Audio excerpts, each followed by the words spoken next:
Guys, it's me, Sally. Hi, welcome.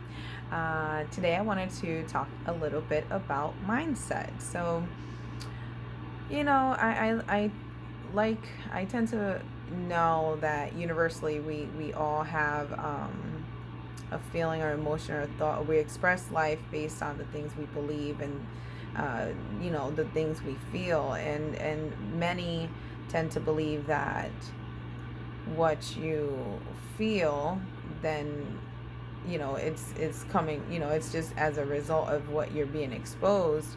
And I just wanted to actually point out to you all, maybe a better way of how to really look at your mind. As anything else, everything is broken down into pieces, and when we are so accustomed to having this view of seeing, for example, our brain as a whole, it's just one chunk, and what it does, and it is what it is. What you think, you feel, it's facts. What you feel, you think is facts, and it is the way, and there's nothing you can do about it, and that's out of your control. And but that's just life, that's the reality, and you can't change it. So I wanted to really share with you guys, or just voice something that maybe it can help you to actually know that you can choose. You can say no thank you to that thought, and to that idea, and even to that emotion that you're feeling. And I know it might sound easier said than done.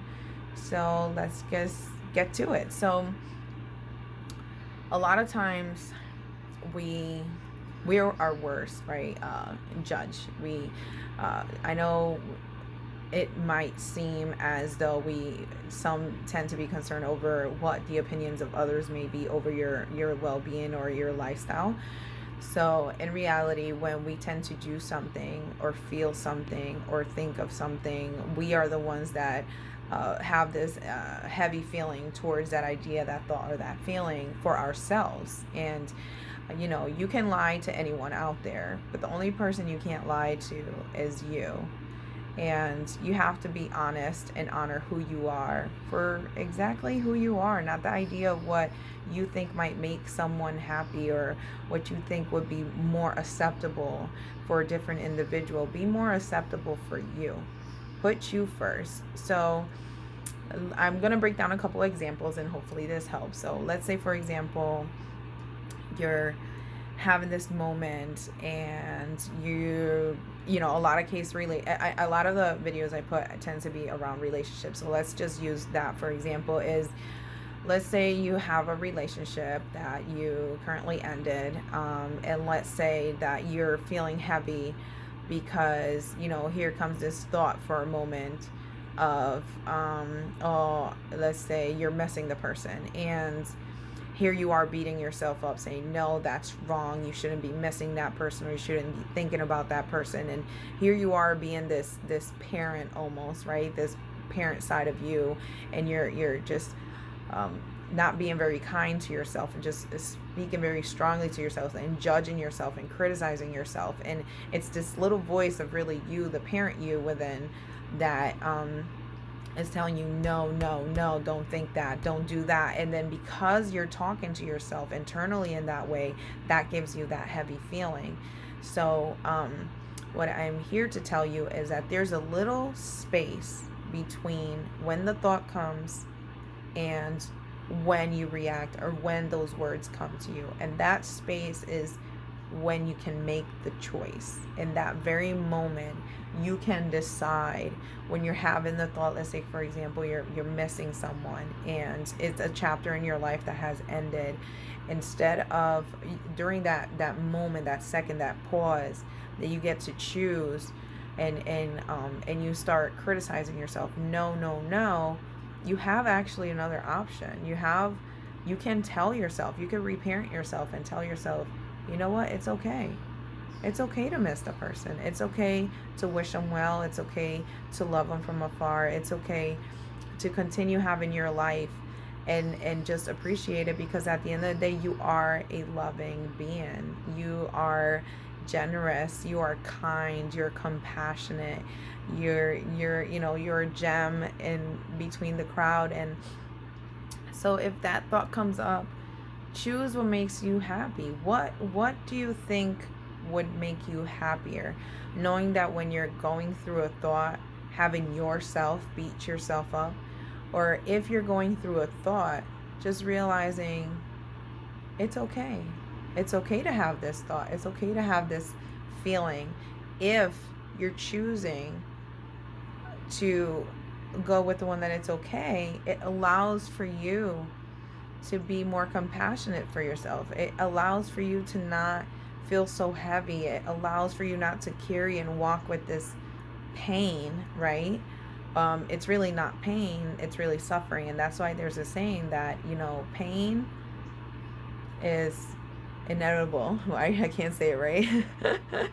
But suffering is optional. You have the option to say no, thank you. I don't that doesn't serve me. I don't want that. And this applies with a lot of things. It could be if you're the jealous type and you're in a situation with your partner, and something comes up that makes you feel rage or angry or jealousy, and you have a moment to pause and tell yourself, and again, I said this is easier said than done, because you have to want it.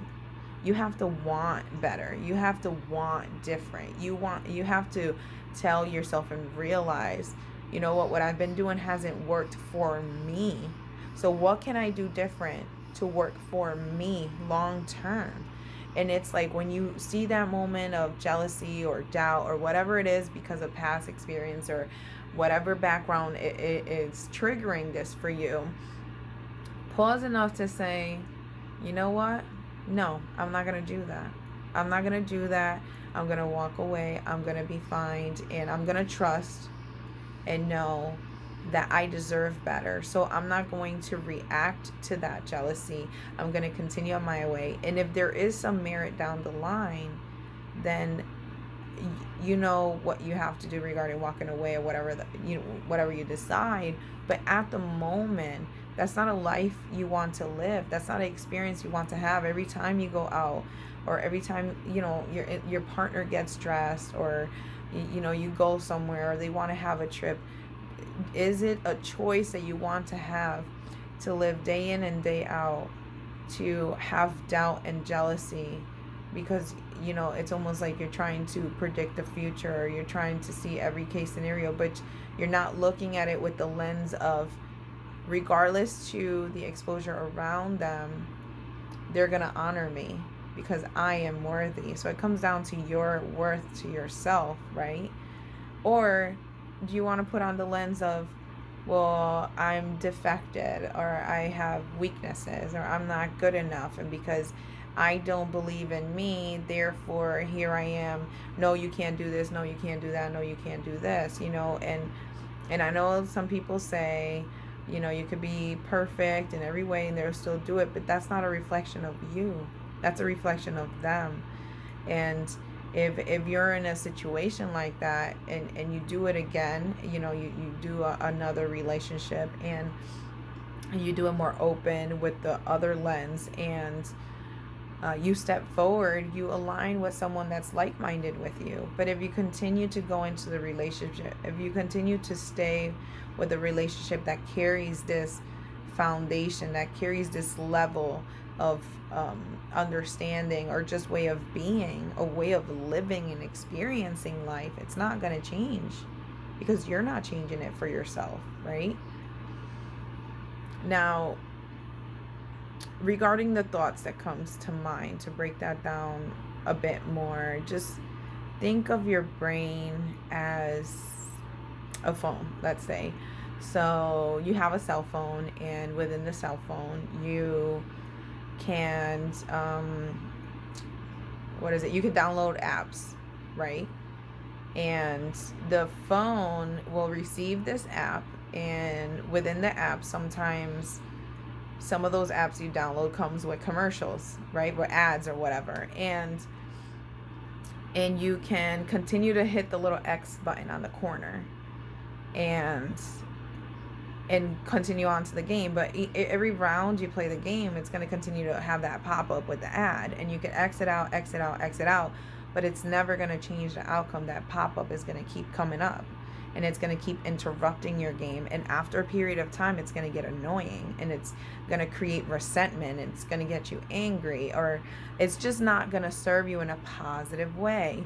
So now let's look at this app on your phone, and you have two options what any situation is. Number one, you could change it, shift it to better, upgrade it, right? So with these apps on your phone, normally they say, you know, if you want to skip the ad, just subscribe and pay monthly, you know, $3, $7, whatever it is.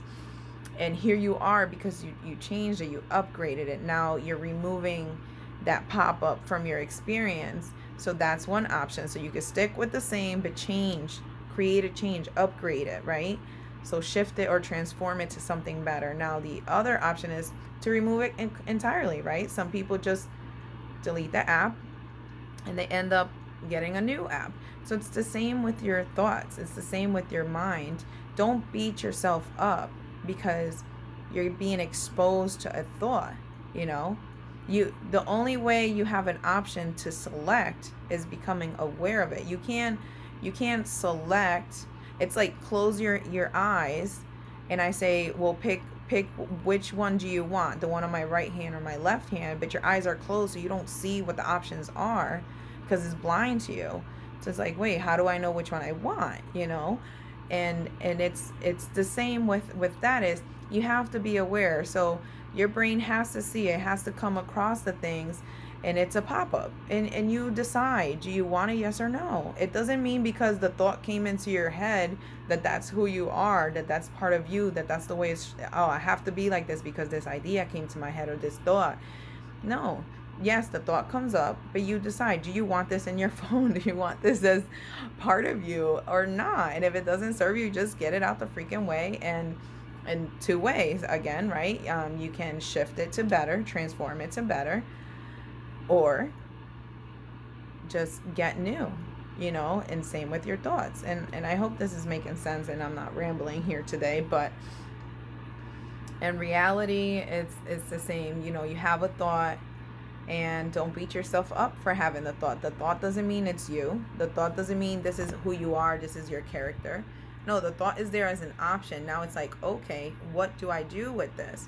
Do I want to pursue it? You know, download it, go with it. You know, do I want to be it? Do I want to own it? Do I want to attach it as a part of me, or as a form to identify who I am? Or do I just want to say no thank you and say, I see you, I acknowledge you, but I want better, I want to experience better, and just say bye? As long as you don't act on it, as long as you don't give it fuel, it's not going to take momentum. It's not going to be attached to you as another piece of who you are, you know? So it's not going to run a software or program within you, like, or an app like the phone. But I wish you all well, and I hope this helps and comes in handy to anyone that needs to hear it. And if you have any questions or concern, you know, just comment below. And if you got a little lost with my metaphors or my explanation, that's okay too. Take care. Bye, guys.